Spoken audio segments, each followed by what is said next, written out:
태풍과 함께 찌는 듯한 더위의 여름이 잠깐 물러가는 것 같더니 이번 주는 찜통 더위가 다시 기승을 부릴 거라 예상됩니다. 여름을 은혜의 계절이라 부르는 성도에게 이 무더운 계절이 후딱 갔으면 좋겠는데 왜 우리 곁에서 떠나지 못하고 머뭇거리고 있는 것일까요? 오늘은 신앙적으로 한번 해석을 해보겠습니다. 오늘 우리가 읽은 느헤미야 말씀은 예루살렘 성벽 건축을 다 마치고 성벽 봉헌식을 준비하는 내용으로 시작하고 있습니다. 느헤미야서 12장 27절 말씀입니다. 예루살렘 성벽을 봉헌하게 되니 각처에서 레위 사람들을 찾아 예루살렘으로 데려다가 감사하며 노래하며 재금을 치며 비파와 수금을 타며 즐거이 봉헌식을 행하려 하매라고 말씀합니다. 각 처에서 레위 사람들을 찾아라고 말하죠. 찾아라는 이 동사는 적극적으로 모집한다, 적극적으로 모집 활동을 한다라는 그런 뜻을 내포하고 있습니다.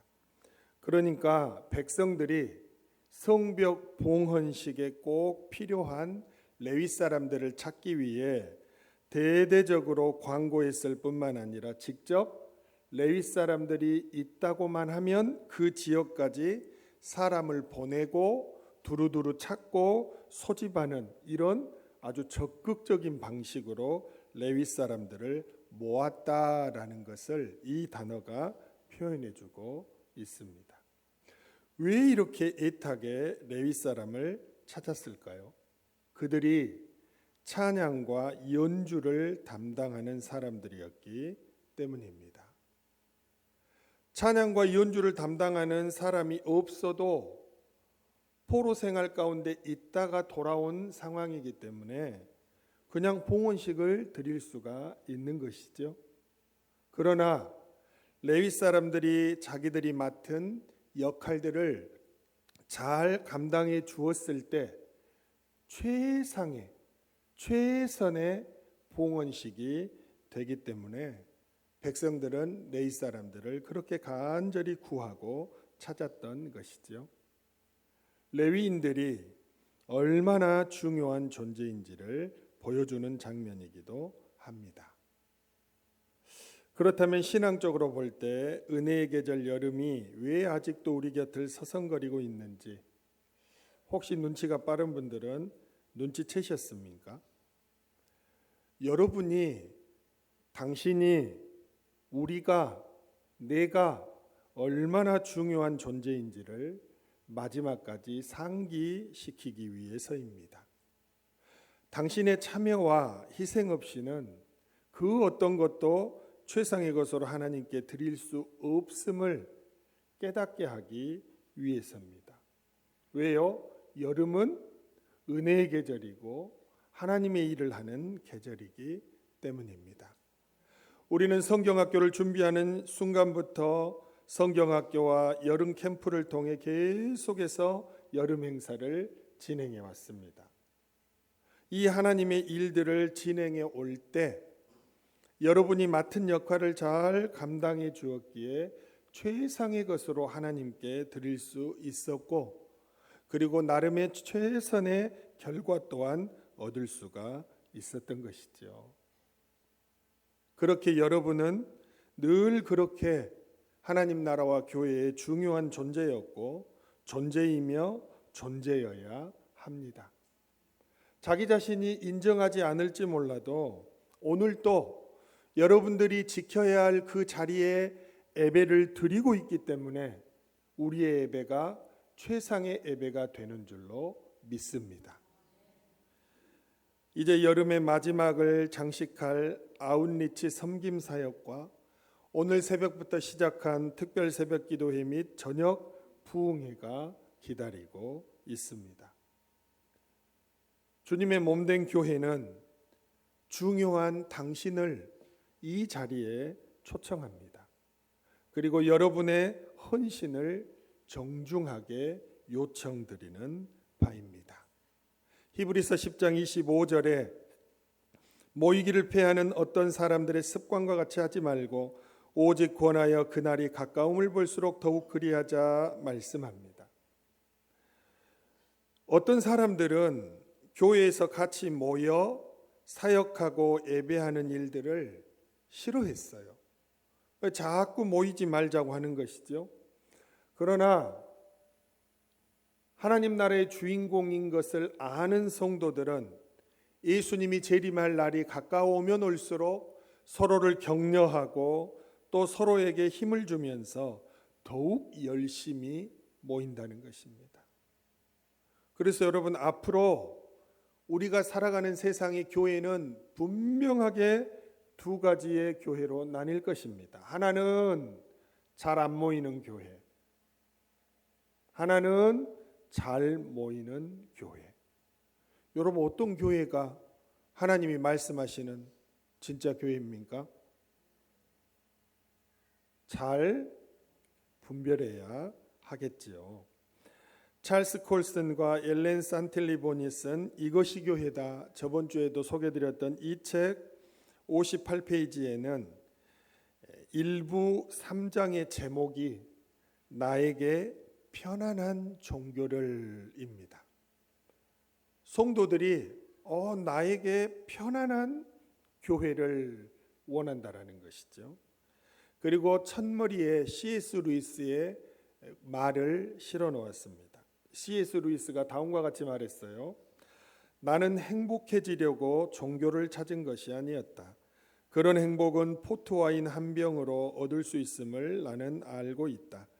당신이 참으로 안락함을 느끼기 위해 종교를 원한다면 나는 결코 기독교를 권하지 않겠다.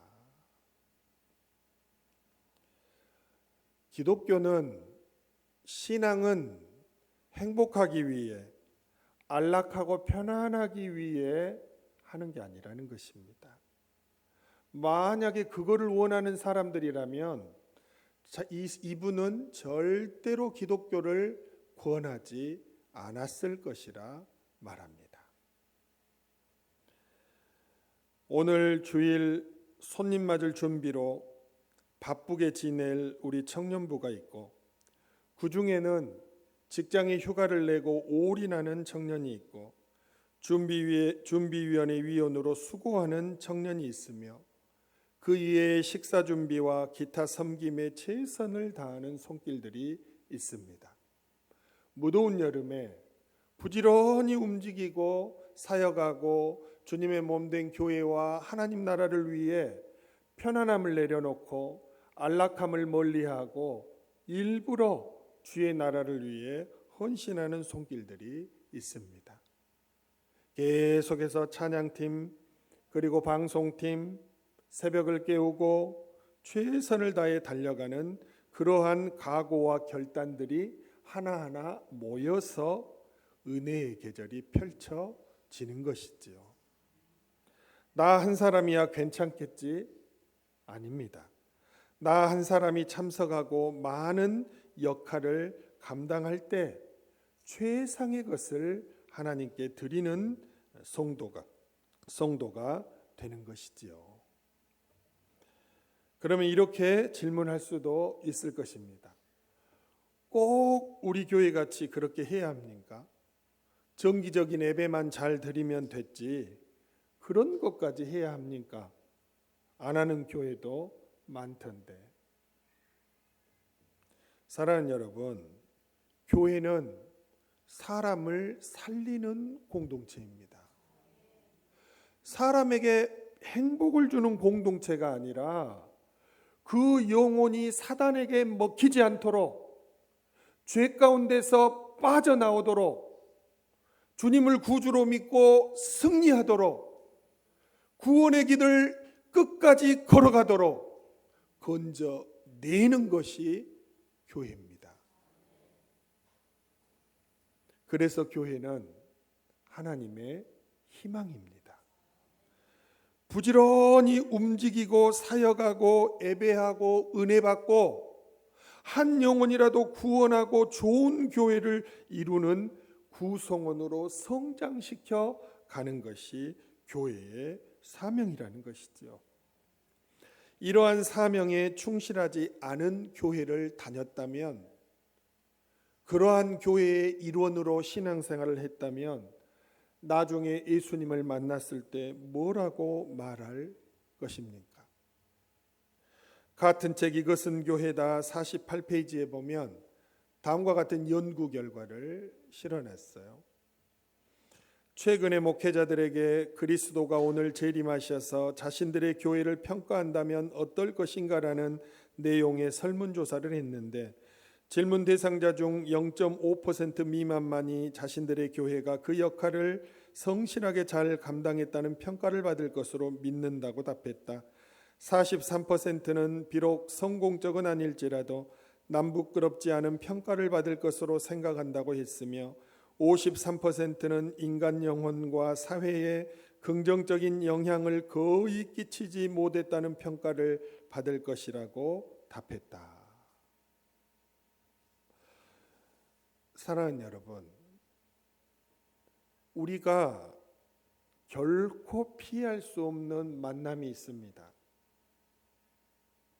그 어떤 사람이 나를 만나자고 해도 내가 피할 수 있어요.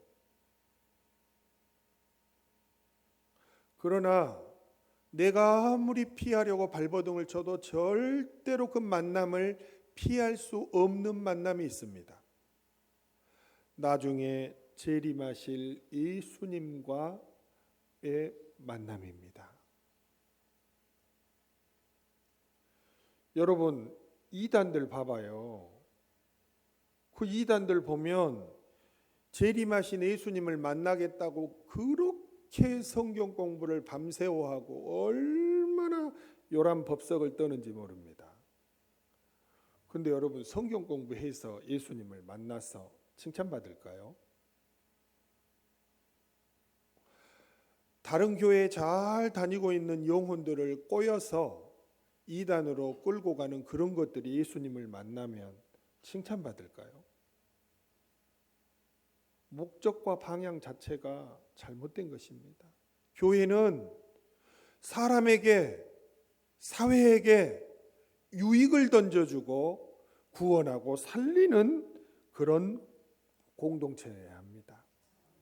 그런데 예수님을 만났을 때 절대로 피해갈 수 없다 그 말이에요. 어느 교회에 소속되어 신앙생활을 했냐라는 것이 그렇게 중요한 것입니다. 예수님께서 너는 샘터교회의 성도였냐? 샘터교회를 보니까 샘터교회는 정말로 바쁘게 사역하고 생명을 걸고 하나님 나라를 위해 헌신하는 사람들이 많아서 영혼을 구원하고 사회에 유익을 주고 많은 사람들을 옳은 대로 돌아오게 하는 아름다운 교회였지, 너는 참 아름답고 귀한 교회의 성도였구나, 이렇게 말하실 것입니다. 여러분, 어느 교회에 속해서 어떤 성도의 삶을 살아갈 것입니까?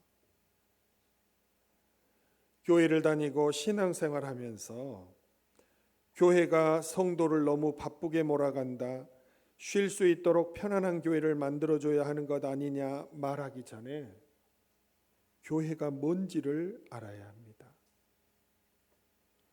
교회는 유람선 타고 관광하는 듯한 공동체가 아닙니다. 오늘도 원수사단 마귀가 한 영혼을 지옥으로 잡아 끌려고 하는 이 영적 전쟁 가운데 예수님의 이름을 붙들고 생명의 말씀을 붙들고 그 영혼을 위해 중보기도하며 영혼을 살려내는 처절한 전투의 현장에 있는 그런 공동체가 교회입니다.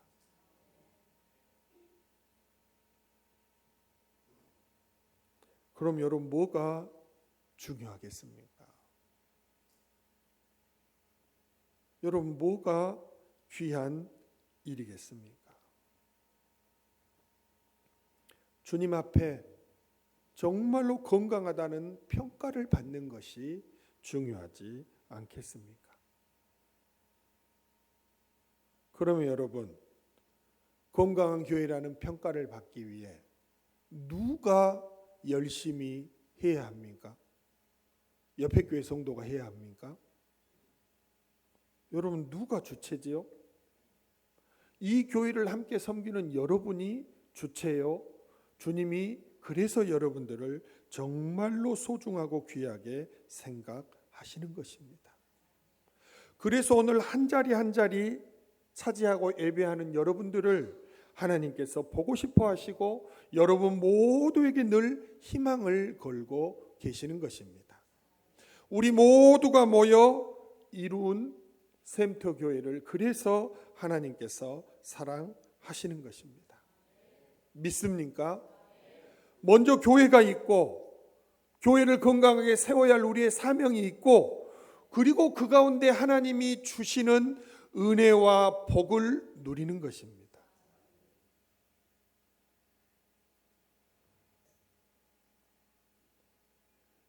이제 우리에게 한 가지 과제가 더 주어지겠죠. 이번 여름뿐만 아니라 주님 오실 때까지 중요한 존재로 잘 쓰임받아야 한다라는 과제가 남습니다. 하나님은 항상 우리를 중요하게 여기실 것이고 나는 도저히 못하겠다고 손사래를 쳐도 부를 것이고 듣기 싫다고 귀를 막아도 내 영혼에 나는 너를 중요하게 생각하고 나는 너와 함께 사역하고 싶다라는 울림을 계속해서 줄 것입니다. 그리고 주님이 우리에게 그렇게 하시는 이유는 좋은 모습으로 만나자고 하시는 것입니다. 여러분, 내 사랑하는 자녀가 군대를 갔어요. 그런데 막 구타당하고 멍들고 다리가 부러져 왔어요. 그거를 좋아할 부모가 어디 있겠습니까? 우리 주님도 마찬가지입니다. 어떤 이유가 되었건 나중에 예수님이 우리를 다시 만날 때 절대로 피해갈 수 없고 반드시 만나야 합니다. 지옥을 가든 천국을 가든 반드시 만나야 합니다. 그때 여러분을 가장 아름답고 귀한 모습으로 만나시기 위해 이 세상을 살아갈 때 예배의 기회를 자꾸 주시는 것이고 기도할 기회를 주시는 것이고 헌신할 기회를 주시는 것이고 하나님께 쓰임받을 기회를 그래서 계속해서 여러분에게 주시는 것입니다. 절대 여러분을 괴롭게 하려고 그렇게 하는 것이 아닙니다. 그래서 주님 오시는 날까지 귀한 존재로 쓰임받기 위해서는 늘 정결함을 추구해야 합니다. 오늘 느헤미야 12장 30절 말씀에 제사장들과 레위 사람들이 몸을 정결하게 하고 또 백성과 성문과 성벽을 정결하게 하니라 말씀을 합니다. 하나님은 죄가 없으시잖아요. 하나님은 정결하시기 때문에 이런 단어조차도 어울리지 않죠.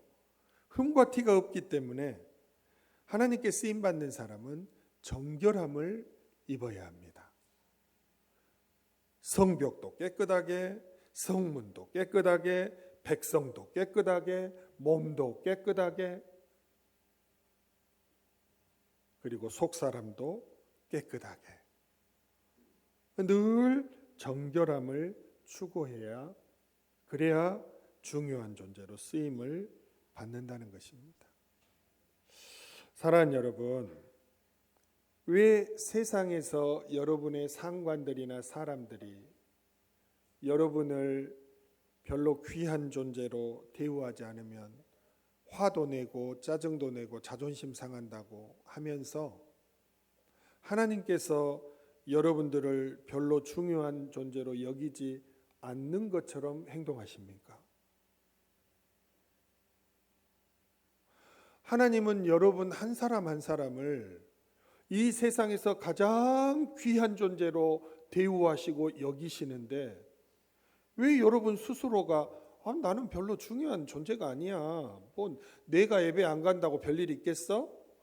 뭐 내가 뭐 이거 참여하지 않는다 해서 뭐 무슨 일 있겠냐고. 왜 여러분 스스로가 여러분 스스로를 내리까고 자학하고 낮추십니까? 하나님이 한 번도 여러분에게 그렇게 하라고 허락한 적이 없습니다. 귀하고 귀하게 대우하시는데 왜 귀하게 대우하시는 하나님의 대우를 스스로가 거절하냐 그 말입니다.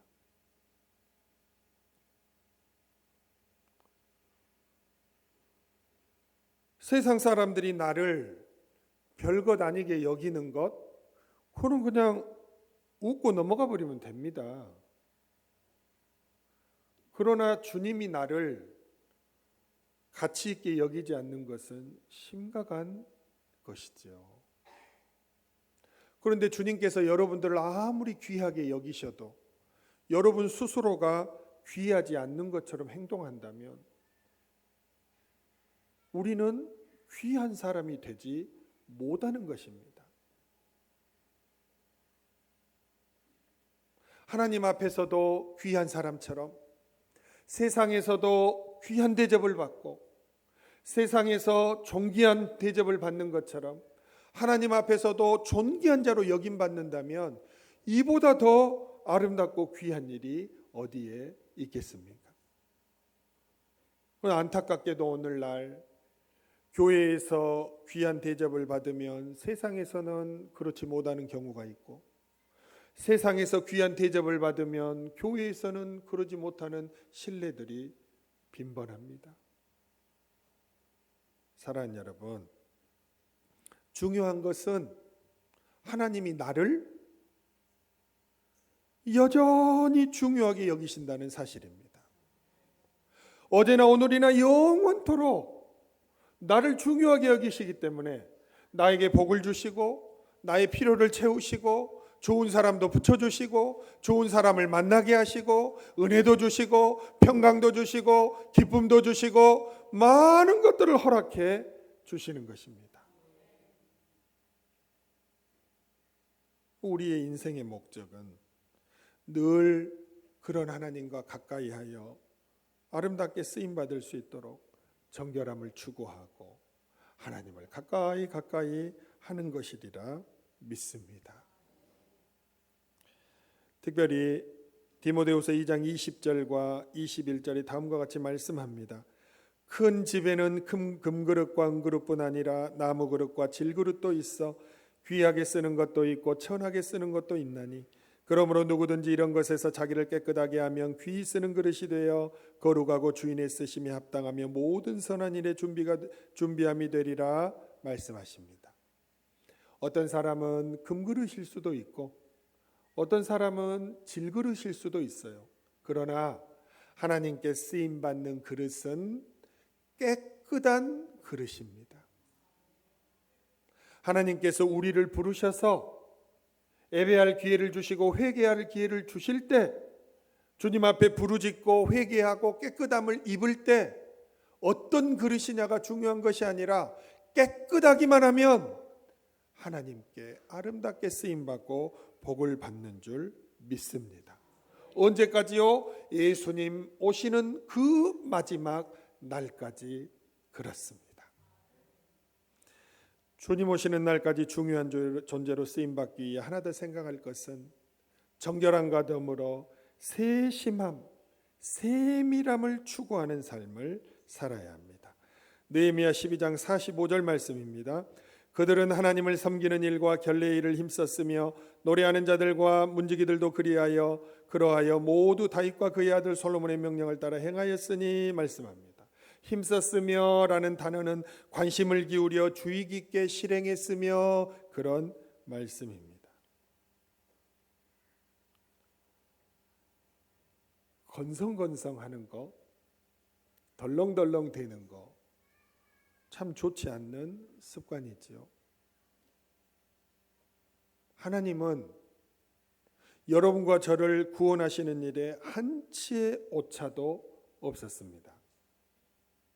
지금 여러분과 저를 인도해 가시는 계획과 섭리 안에도 한치의 오차가 없으십니다. 하나님은 세밀하고 세심하게 우리를 사랑하시고 구원하시고 인도해 가십니다. 그러니까 우리도 그러한 삶을 훈련해야 하는 것입니다. 누군가가 나에게 무슨 말을 해주면 잘 들어야 합니다. 건성으로 듣지 말고, 무언가 주님 일을 할 때 건성건성하지 말고 최선을 다해 세심하게 살펴서 해야 합니다. 왜? 하나님께서 그런 분이시기 때문입니다.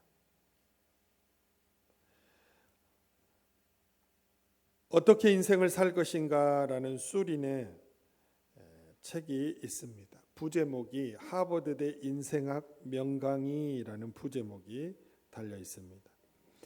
이 책 1강이 성격은 자아실현의 기반이라는 제목인데 그 가운데 완벽을 기하는 치밀함을 지녀라라는 글이 있습니다.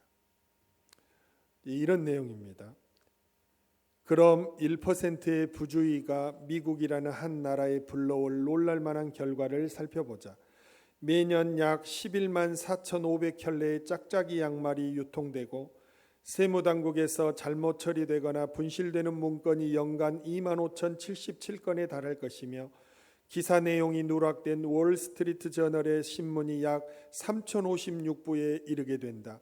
이뿐만 아니라 매일 12명의 신생아가 다른 부모에게 잘못 인계되고 매일 시카고 오헤어 국제공항에 착륙하는 비행기 중 2대가 안전사고에 노출되게 된다. 이렇듯 대충 되는 대로식의 치밀하지 못한 행동은 수많은 노력을 수포로 만들고 상상할 수 없을 만큼 끔찍한 결과를 불러온다. 다시 말해서 성격이 치밀하지 못하고 일처리가 세심하지 않은 사람은 완벽하게 일처리를 할 수도 큰 성과를 낼 수도 없어 임금 인상이나 승진 기회와 멀어질 수밖에 없고 심지어 타인의 인정과 신임을 얻기도 어렵다 말합니다. 이거는 성공학에 관한 것이라 이렇게 이야기를 하는 것이죠. 그러나 우리가 하나님 일을 하는 또는 하나님의 은혜를 누리고 살아가는 성도로서 다시 한번 우리 마음에 새겨야 할 것은 하나님의 일을 정말로 세심하게 살피고 세밀하게 행하고 치밀하게 해야 한다라는 사실입니다.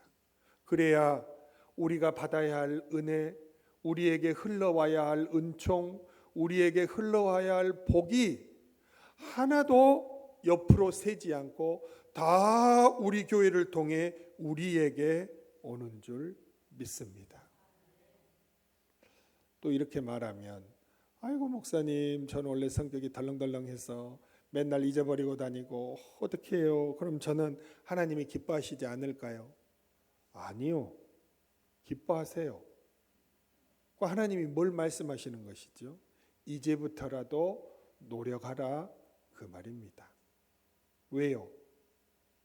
어떤 이유에서건 하나님이 구원하시기로 작정한 사람은 구원을 받아야 하기 때문입니다. 이번 아웃리치 섬김 사역과 특별 새벽 기도회와 저녁 집회에 은혜를 받아야 할 사람은 한치의 오차도 없이 은혜를 받아야 하기 때문입니다. 그게 우리가 세심하게 살펴야 할 이유입니다. 그래서 교회로 초청해야 하고, 그래서 생각나는 사람들이 이름을 부르며 기도하고 주께로 인도해야 하고, 그래서 우리가 더 치밀하게 세심하게 사람을 살피고 환경을 살피고 생각하면서 사람들을 주께로 인도해야 하는 그런 과제들이 주어지는 것이죠. 말씀을 마무리하겠습니다.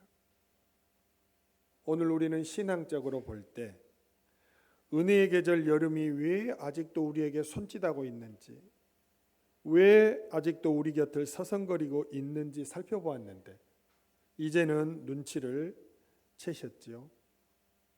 하나님께서 원하시는 것은 한 가지입니다.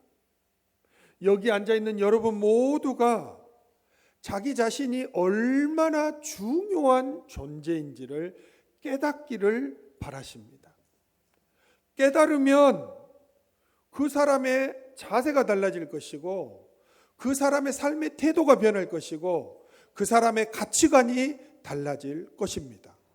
하나님이 나를 중요하다 하는데, 하나님이 나를 귀하다 하는데, 하나님이 나 없이는 아무것도 못 하시겠다 하는데 달라지지 않겠습니까?